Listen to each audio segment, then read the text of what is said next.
안녕하세요. 새만금 토지를 빠삭하게 알고 있는 새만금 토지쟁이 빠시기의 조영식입니다.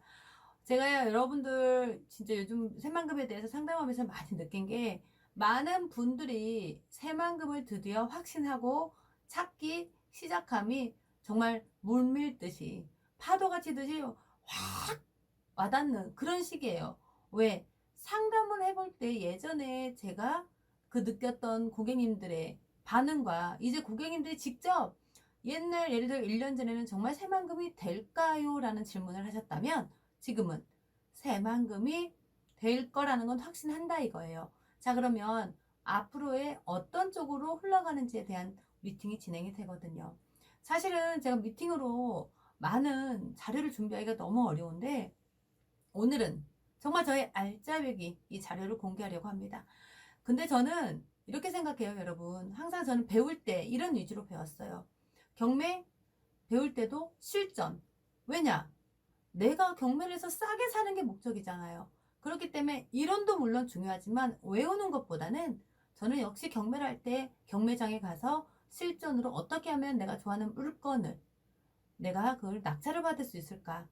또는 현장에 어떻게 조사를 해야 현장 가격과 그 다음에 경매가 나온 가격이 어떤 게 유리할까?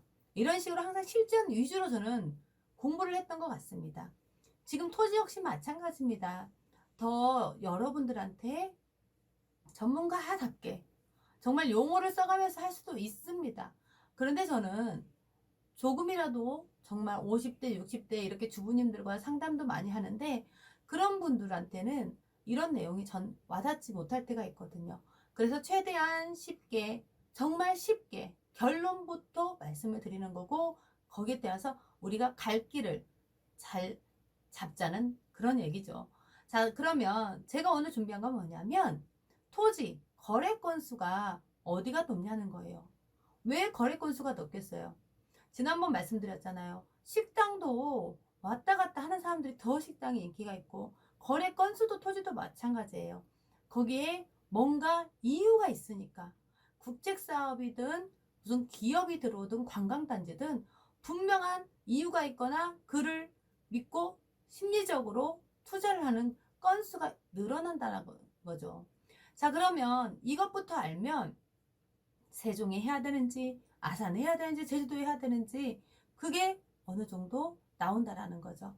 자, 그래서 제가 이것만 짚어보도록 하겠습니다. 일단 세 개만 조사했습니다. 세종, 전북, 제주예요. 자, 이제는 제주도에서 투자하시는 분들이 이 새만금에 투자하시기로 마음을 많이 먹으셨죠. 그래서 지금 실제 투자가 이루어지고 있고요. 그랬는데 그걸 한번 보니까 제주도가 전라북도, 이 지금 전라북도 거래 건수를 제가 확인해 보면 지금 또 부안 쪽에 되게 많거든요. 군산하고. 그리고 이제 이런 식으로 보자면 그 큰 제주도의 거래 건수가 여기 보이시죠? 1771건. 이게 지금 10월 달에 마감된 건입니다. 그리고 여기 보시면 이렇게 3000건이 2017년도 9월. 보면 전라북도가 4896건이 저번 달에 거래된 건수라는 겁니다. 훨씬 많죠. 그쵸? 거기에 세종을 한번 보겠습니다. 1668건입니다.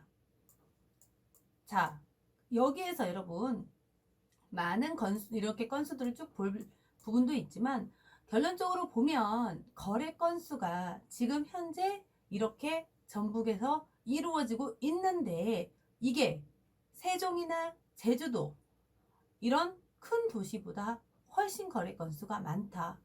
그럼 분명 이유가 있겠네요. 여기에서 거래가 이루어지는 이유. 그거를 여러분들께서 찾아가는 거죠. 제가 그래서 부안을 봤더니 부안, 김제, 군산 새만금을 중심으로 얘가 군산시, 김제시, 그 다음에 부안군 이렇게 하는 거죠. 그랬더니 이렇게 거래 건수 합계를 봤는데 저는 이제 도시지역 위주로 봤어요. 다행히 8,000건이 넘어갔고 이렇게 군산도 1,500건 정도 있습니다. 여기서 여러분 한 가지 제가 짚어보니까 그래도 이제 우리 투자자분들이 굉장히 똑똑해지셨어요.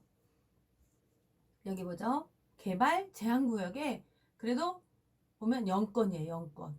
우리 이렇게 유튜버로 고객님들한테 이런 거 투자하면 망한다 했더니 이젠 그래도 개발 제한구역. 여러분 아직 개발 제한구역 손대면 안 돼요. 서울 역세권처럼 막 그렇게 옆에가 커질 거라는 예상을 하고 예전에 했던 분들이 있는데 이제는 그렇게 하면 안 되는 거예요. 그리고 여기 보전지역, 여기도 지금 투자 건수가 좀 있네요. 보전지역 풀려도 안 풀려도 손해예요. 왜? 풀려도 공시시가에서 많이 받아 1.5배에서 2배예요. 땅은 공시시가가 낮잖아요. 그러니까 지금 시점에 부안, 군에 보존지역이 있어. 풀려도 손해, 안 풀려도 손해. 결론은 가지 말아요. 정말 부안군이고 군산이고 새만금으로 모든 게 여기가 포화 상태가 됐을 때 주거로 단 들어갈 수가 없을 때는 나중에 정말 몇십 년 뒤에는 도시화 될 수 있겠지만 지금은 절대 이 보존지역 같은 데는 손대지 말라는 거죠. 보시죠. 그러니까 여러분들의 투자를 이렇게 잡아가셔야 됩니다. 여기가 아니고 그러면 다른 지역? 아산의 예를 들면 보존지역? 마찬가지입니다, 고객님. 이렇게 기본 원리를 잡고 가셔야 보존은 보존하래. 그냥 쉽게 외우세요. 개발 제한구역은 개발 제한해래. 아직 개발할 때 많잖아. 그럼 그쪽으로 가자는 거죠. 이해되셨죠?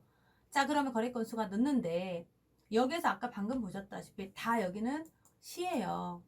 그러면서 군으로 돼 있잖아요. 평균가를 물어봐요, 요즘에. 그래서 부안에 땅을 사려면 평당 얼마입니까? 군산시 같은 거 볼까요? 군산시 같은 경우에 주거지를 보면 평균적으로 250, 300, 500 이렇게 나간단 말이에요. 그런데 여기에서 지난번 제가 바로 영상에서 말씀드렸죠. 논밭하고 연결되는 시 승격하려면 어떻게 해야 된다라고 분명히 제가 전편에 말씀드렸습니다. 군에서 시로 승격할 수 있는 건 부안, 군밖에 없어요. 그런데 그것만 때문이냐? 아니죠. 분명하게 거기에는 제가 관광단지가 연결이 되어 있기 때문에 부안, 군에서 소비를 할 수 있도록 이쪽으로 투자를 하라고 말씀을 드린 겁니다. 이것도 제가 전편 자료에서 분명히 말씀드렸습니다. 군에서 시로 올라가면 군에서 부안시로 올라가는 조건이 있어요. 많은 조례가 있는데 저는 그런 어려운 말씀 여기다 안 넣었어요. 결론은 군에서 시로 바뀔 조건이 5만 이상이면 도시 형태를 갖추면 조건은 갖추어진 겁니다. 현재 부안군이 5.5명, 6만 명이 좀 안 되죠. 조건은 갖춰졌습니다. 도시가 그러면 시로 승격을 해버리면 기본 계획이 틀려요. 자, 그럼 나라에서 받는 돈도 틀려지죠. 그러니까 구도시가 확대되고 우리가 주거지라고 정해놓았던 이 논밭이 용도가 이제 아파트가 들어오고 그다음에 현재 주거지들 1종, 2종이 되어 있는 게 상업지 대고 쉽게 전문용어로 종상향된다라고 하는 겁니다. 그 전에 가치가 없던 땅들이 상향되는데 그러니까 여기에서 또 하나 착각하는 게 이게 있어요. 떨어져 있는 자연 녹지도 주거지가 되지 않겠냐는 거죠. 그럼요. 될 수 있죠. 하지만 될 수 있죠잖아요. 왜 여러분 지금 될 수밖에 없는 투자가 남아 있는데 굳이 위험을 감수하고 기간을 길게 잡고 될 수도 있죠라는 땅으로 가냐는 겁니다. 내가 될 수밖에 없는 주거지를 갖고 있으면 상업지가 된대잖아요. 여러분들이 주거지를 가지고 있는 용도 있는 땅을 갖고 있으면 거기에 건축함으로써 바로 보인다잖아요. 이게 사례로 보여드리겠다는 겁니다. 이건 제가 지금 전편에 나왔던 영상을 말씀드린 거고 군에서 시로 승격드린 제가 아산시청 그걸 말씀을 드렸었잖아요. 이게 보면 이렇게 온양시에서 통합해가지고 새로운 아산시가 되었다. 그러면서 이 면이 또 읍으로 승격되었다. 자, 여러분 여기에서 부안에 읍이 하나 있고 중심으로 다 면이잖아요. 그럼 어디가 제일 먼저 면이 읍으로 승격할 건지 이렇게 기존에 사례들을 가지고 찾아가자는 거죠. 이해되셨죠? 그러네. 승격되면서 그럼 땅값은 어떻게 변했을까? 이렇게 찾아가자는 거죠. 여러분 저처럼 이렇게 많은 사례에서 제대로 된 길을 가르쳐주는 이 방향을 알고도 못 간다면 투자를 어떻게 해요? 저는 이런 거 모르고도 정말 이 뉴스에 대한 거 믿고 진행했던 사람인데 정말 새만금은 다 그대로 진행이 됐잖아요. 당진 씨가 승격이 되는 걸 한번 봅시다. 제가 이걸 가격으로 여러분들한테 비교해 드릴 겁니다. 2012년 1월 당진군이 시로 승격이 됐어요. 10년이 안 됐죠. 그러면서 당진시 시청로 1번지로 이제 이전을 했던 거거든요. 시청이 되면 자리가 모자라게 그 구조가 이제 커지거나 대부분 확대하거나 아니면 이전을 많이 하죠. 이건 제가 정말 어렵게 구한 자료입니다. 자, 당진에서 가격을 한번 봤더니 우리가 2012년도 기준으로 시로 승격했다고 했죠. 어떻게 되나 봅시다. 결론, 그래서 땅값이 어떻게 됐는데 이거잖아요. 2011년도 여기가 주거지인데 여기 당진시청 자리고 바로 앞에 여기 사거리를 지나서 이쪽 자리란 뜻입니다. 200만원, 119만원, 120만원 정도 됐던 자리였습니다. 그리고 여기 보니까 여기가 당진시청을 중심으로 좀 밑에 여기는 아파트 부지가 이제 다 됐잖아요. 그 다음에 여기가 아파트 부지가 다시 이쪽 확대돼서 생긴 겁니다. 옆에가 아파트가 다 이제 포화 상태가 됐거든요. 이렇게 됐던 거죠. 그래서 평당 390만원. 보이시죠? 이쪽이 지금 현재 700만원 가까이 되는 평당가, 2017년 거래가. 어디에 있다고요? 당진시청을 중심으로 바로 여기 이렇게 코너짜리 보니까 450만원. 이건 그래도 여기보다 더 싸게 거래된대요. 이런 식으로 이 시청을 중심으로 개발이 됐다는 겁니다. 거래가 100만원대가 400, 700까지 그 근처 가격이 상승하게 된다라는 거죠. 이해되셨죠? 2012년 기준으로 그 전에 100만원이었던 땅값 지금 딱 부안하고 맞잖아요.